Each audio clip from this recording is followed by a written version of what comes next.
Olá, alunos, graça e paz. Hoje vamos dar início à nossa terceira aula com a parte histórica da missão.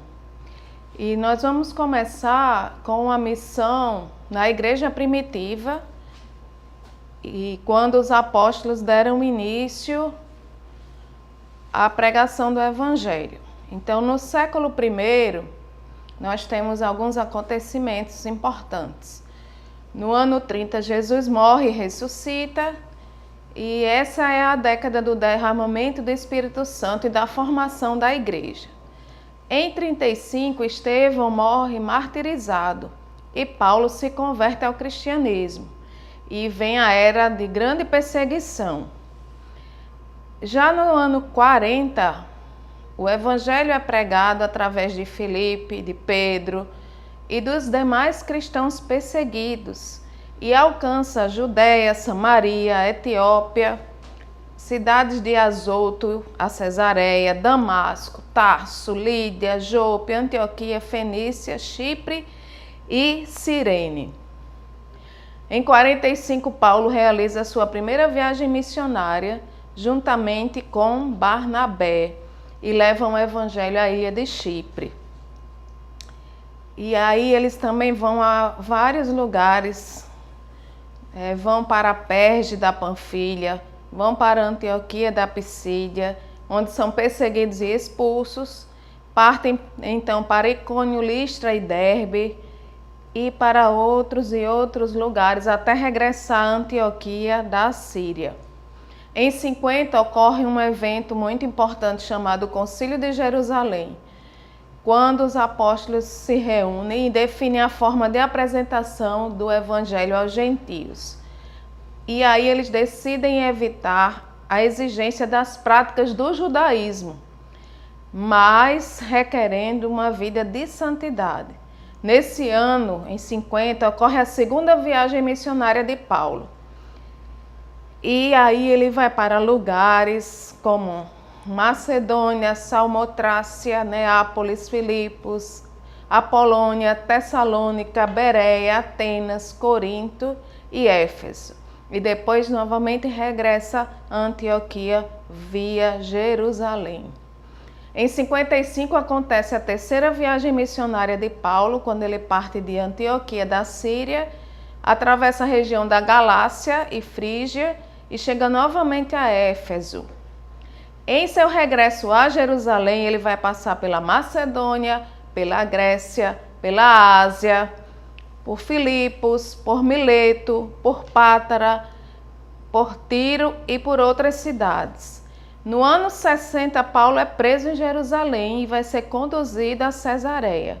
De lá ele é levado para a Itália, vai passar por Sidom, Chipre, Lícia, Bons Portos, Malta, Siracusa, Régio, chegando por fim a Roma. Então toda essa trajetória das 3 viagens missionárias mostra quanto o evangelho expandiu através de Paulo e dos demais apóstolos. Em 65, Paulo morre decapitado e finda-se assim a carreira do missionário mais ativo da igreja no primeiro século. Ele ainda desejava ir à Espanha, Há indícios de que ele conseguiu ir à Espanha para concretizar o seu desejo, antes de partir para a glória. No ano 70 tem um acontecimento também muito importante, que Jerusalém cai perante o exército de Tito, sendo totalmente destruída a cidade de Jerusalém no ano 70. Então nós temos lugares onde se estabeleceram igrejas: Jerusalém, Judéia, Samaria, Galileia, Síria, Cilícia, Fenícia, Chipre, Galácia, Capadócia, Litínia, Ásia, Cirene, norte da África, região da Tunísia, Alexandria, Índia, Mesopotâmia, Edessa, Bastra e Petra, entre outras. Os primeiros cristãos e missões. Jesus sobe aos céus, ascende aos céus e enviou os discípulos para evangelizar os povos. A vinda do Espírito Santo, que está registrado lá em Atos 2, de 1 a 13, após a vinda do Espírito Santo, os discípulos iniciaram seus ministérios, pregando a todos os quantos desejassem ouvi-los. E atenderam a boa nova, né? Atenderam a ordem do Mestre de anunciar as boas novas a toda criatura. E assim eles evangelizaram, né, várias regiões, né? Filipe, vamos ter um destaque para ele, porque ele foi o primeiro missionário transcultural da igreja primitiva. O missionário transcultural é aquele que transpõe uma cultura, deixa sua cultura originária e vai evangelizar uma outra cultura diferente da sua. E é através do encontro dele com o eunuco, que era um alto oficial da rainha dos etíopes. Ele prega o evangelho para o eunuco, batiza-o nas águas, né? E ele vai evangelizar depois disso várias cidades até Cesareia. Pedro deixa bem claro que a sua mensagem é dirigida a todos, independentemente da sua nacionalidade. Em sua segunda carta, Pedro diz que o Senhor não retarda a sua promessa, sendo antes longânimo, não querendo que alguns se percam, senão que todos venham a arrepender-se. Então, Pedro também vai fazer uma grande expansão do Evangelho. João, né, na visão de Patmos, o apóstolo João vê o Cordeiro andando entre as igrejas da Ásia, que são cidades gentias. No evangelho que leva o seu nome, João usa a palavra cosmos, que significa mundo, universo, mais de 50 vezes. Isso expõe, demonstra que o evangelho é para todos. João ensina que Cristo é a propiciação pelos pecados do mundo inteiro, segundo 1 João 2:2. É o enviado do Pai como Salvador do mundo, que jaz no maligno. Então, essa é a mensagem pregada por João. Tiago, a conversão dos gentios vai causar um grande impacto e discórdia entre os apóstolos, resultando numa reunião para discussão do assunto que já vimos que foi o Concílio de Jerusalém. E nesse concílio, Tiago vai expressar a sua opinião favorável à extensão do evangelho aos gentios, diante das evidências apresentadas. E vai exortar os apóstolos a não perturbarem aqueles dentre os gentios que se convertem a Deus. Então, mais um sinal de que o evangelho de Cristo é para todos os povos. Mateus, ele vai endereçar o seu evangelho aos judeus e ele cita uma referência que Isaías faz a Jesus, que diz assim: eis aqui o meu servo que escolhi, o meu amado, em que a minha alma se compraz, porei sobre ele o meu espírito e anunciará aos gentios o juízo. Então, Mateus, apesar de endereçar o seu evangelho aos judeus, mas ele também enfatiza que o evangelho deve ser pregado a todos os povos. A universalidade é a característica marcante no evangelho de Mateus. Ele relata a vinda dos magos, que eram gentios, para visitar a Jesus, o recém-nascido. Conta que Jesus teve que utilizar-se de uma nação gentia para se refugiar da perseguição de Herodes. E segundo, dando cumprimento à profecia de Oséias, do Egito chamei a meu filho, Oséias 1:1. Paulo, ele mesmo considera-se um abortivo para desempenhar seu ministério entre os gentios, sendo considerado apóstolo deles. Paulo vai dizer a Timóteo que foi constituído pregador e apóstolo e doutor dos gentios na fé e na verdade. Então, em Atos dos Apóstolos, nós vemos que através do ministério de Paulo e de seus companheiros, a igreja estendeu-se a todos os povos, culturas e nações conhecidos naquela época. Então, o evangelho vai alcançar realmente toda a região conhecida ali, não é, onde Paulo e seus companheiros puderam evangelizar. No século II, é quase certo que o evangelho tenha chegado à Espanha neste século, pois há referência histórica de igrejas nessa região. Também tenha chegado à França, tá? Alexandria, Cartago. No século III também o evangelho chega à Mesopotâmia. Lá o Novo Testamento é traduzido para o siríaco, uma língua semita.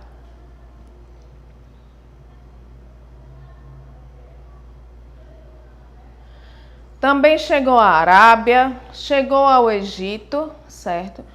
Através do porto de Alexandria, mas não se tem certeza aonde surgiu a primeira igreja. Mas a tradução cópita da Bíblia, ela começa em meados deste século. Também vai chegar o evangelho à Irlanda, tá? Vai chegar a Irlanda em 432, não é?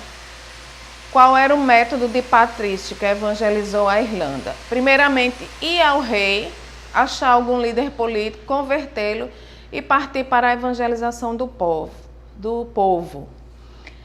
Então ele tinha essa estratégia, vamos pregar primeiro aos reis, aos líderes políticos, para depois pregarmos o evangelho ao povo. Chegou em 450 aos anglo-saxões, em 496 aos francos, que habitavam a Gália, que hoje seria a França. A rainha Clotilde já era cristã, mas não era cristão o rei Clovis, mas ele depois vem a se converter e é batizado junto com 3.000 soldados. E assim o evangelho vai se expandindo entre os nestorianos, entre a Etiópia, o rei Exana vai se converter e leva todo o país ao cristianismo no ano de 450. No ano de 481, a igreja ocidental vai começar a separar-se da igreja oriental. Já começa o processo de separação. Em 311 a 383, povos bárbaros, chamados godos, constituíam uma ameaça para a estabilidade do Império Romano. Mas um homem, um missionário chamado Filas, um dos notáveis missionários que está na história da igreja, conheceu o bispo Eusébio de Nicomédia, que o consagrou bispo para os godos, enviando-o em 341 para trabalhar entre aquele povo. Seu maior feito foi a escrita gótica e a tradução da Bíblia para aquela língua. Fato importantíssimo. No Império Romano, o imperador Constantino se converteu ao cristianismo, foi batizado por Eusébio, bispo de Nicomédia, e uniu a igreja ao Estado. Em 313 foi decretado o Edito de Tolerância, que pôs fim à perseguição aos cristãos. Tá? Então, em 313, esse edito foi proclamado, decretado, e aí acabou oficialmente a perseguição aos cristãos, porque o cristianismo passa então a ser religião oficial do Império Romano no ano de 375. Através de Constantino, o cristianismo então passa a ser a religião oficial do Império Romano. No século V, algumas tribos germânicas são alcançadas, parte da antiga União Soviética, hoje Rússia, e também outras repúblicas foram alcançadas. E uma escrava cristã chamada Mino leva o evangelho para a rainha, que o aceita devido à sua cura e a de seu filho através da oração da escrava. O rei também se converte, levando consigo todo o reino. No século VI, os hunos, Átila, rei dos hunos, que se intitulava o Flagelo de Deus, invade Roma. O Papa Gregório encontra-o às portas da cidade e Átila não a destrói, consta que os hunos foram vencidos pelos nestorianos. É aí também que vai surgir, no século VI, o movimento de mosteiros por São Benedito, um movimento que hoje se conhece por beneditino, devido à degeneração espiritual da Igreja Romana. É um movimento dos monges, ele surge para que haja uma separação daqueles que seguem a Deus, né, da vida chamada vida mundana. Então, aqueles que querem se consagrar, se santificar, vão viver em mosteiros. Na Escócia, tá, também há a chegada do Evangelho. Após a conversão do filho do rei Dauríada, né, o Evangelho é pregado na Escócia, sinais e prodígios são operados ali. E de Lona, dessa cidade, a obra vai se desenvolver por toda a Escócia, de onde saíram muitos evangelistas para a Europa continental. Então, a Escócia é um berço de missionários. Nas Ilhas Britânicas também vão surgir, no ano de 596, uma evangelização, tá? Agostinho é convocado pelo Papa Gregório, junto com outros 40 monges. A princípio, Agostinho não é bem recebido na Inglaterra, mas volta à França. Entretanto, o Papa manda-o de volta à Inglaterra, e é o que tudo indica, ao condado de Londe. A rainha Berta e o rei Etelberto se convertem, e com eles no condado aproximadamente 10.000 pessoas se convertem ao cristianismo. Agostinho tinha um grande problema com os templos e as práticas pagãs, o que leva o Papa a escrever o Substituto Funcional, que é a substituição de todas as práticas pagãs por práticas cristãs. Tá? Em 688, a cristianização da Inglaterra considerava-se terminada por duas frentes, uma nativa por Patrício e a missão enviada pelo Papa por Agostinho. No século VII temos a conversão dos sérvios. Temos aí um fato importante que é o surgimento do islamismo. Em 630 surge Maomé e até 635, em apenas 5 anos, Maomé vai conquistar todo o Oriente através das guerras que ele intitulou de Guerras Santas. Em 637, ele conquista o norte da África e em 650 o Império Persa, dirigindo-se em seguida à China. Em 637, a conversão dos lombardos são alcançados e tornam-se cristãos. A China é alcançada pelo Nestoriano. A China é então o império mais rico, culto e civilizado do mundo.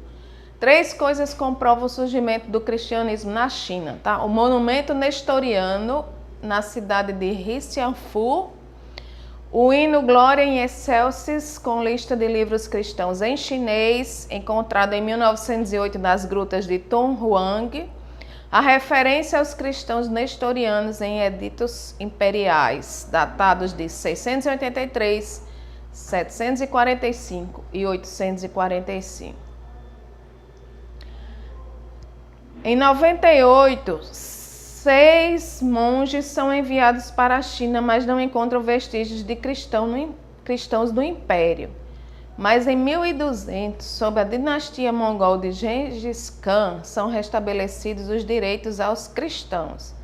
Há notícias de 35.000 cristãos nesta altura na China. Em 1650, são 250.000 os convertidos. E aí nós temos então um panorama histórico, né, da expansão do Evangelho, que vocês vão ver de forma mais detalhada nos slides que serão enviados e nos textos. De acordo com o professor Lynn White Jr., da Universidade da Califórnia, Los Angeles, um dos maiores historiadores contemporâneos especializados na Idade Média, Mesmo que Constantino não tivesse se tornado cristão, o império não teria conseguido se opor ao cristianismo, senão por mais ou 2 décadas. Então, a expansão do cristianismo, ela independeu, foi totalmente independente, na verdade, dessa oficialização como religião do Império Romano, religião oficial.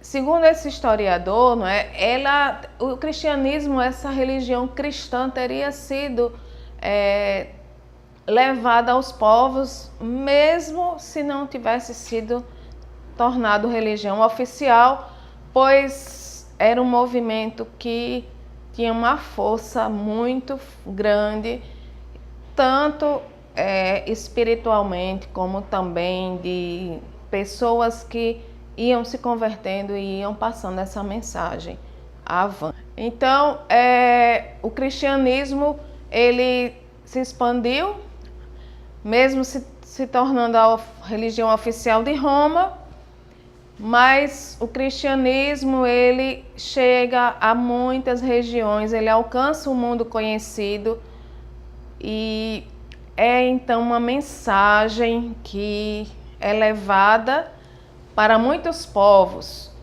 Hoje, o mundo que nós temos é um mundo muito extenso, com mais de 200 nações, mas ainda temos uma dificuldade da pregação do Evangelho para alguns povos. E no século IX nós temos então uma conversão muito importante. Os bárbaros que vieram da Escandinávia, dos países hoje conhecidos como Noruega, Suécia, Finlândia e Dinamarca, esses povos então são cristianizados. Eles invadem o norte da Europa, destruindo mosteiros e igrejas, sendo derrotados em 878 por Alfredo o Grande, que força 30 líderes a tornarem-se cristãos. E há um detalhe que nós precisamos observar. Muitas vezes as conversões ao cristianismo foram conversões forçadas, ou seja, ou se converte ou morre. Então muitos reis, muitos líderes, muitos guerreiros se converteram com medo da morte, para não morrer. Mas isso não tira, o valor dessa mensagem que foi proclamada, porque muitos se converteram de forma genuína, de forma verdadeira. Então o Evangelho chega à Dinamarca, à Noruega, à Suécia, à Tchecoslováquia, e vai se expandindo então para os países que se chamam países escandinavos. Outro fator importante é que em 864 o czar Boris é batizado. Aí o Evangelho então está também presente na Rússia. E de lá é de onde saíram todas as línguas eslavas. Então eles traduzem o Evangelho da língua russa para as línguas eslavas. Isso vai facilitar bastante a expansão do Evangelho, porque 2 missionários chamados Cirilo e Metódio, eles vão pregar na língua do povo e não em latim, o que facilita a expansão do Evangelho. Nós encerramos a aula 3 e nos encontraremos na próxima aula, aula 4, quando daremos continuidade à questão histórica da expansão de missões.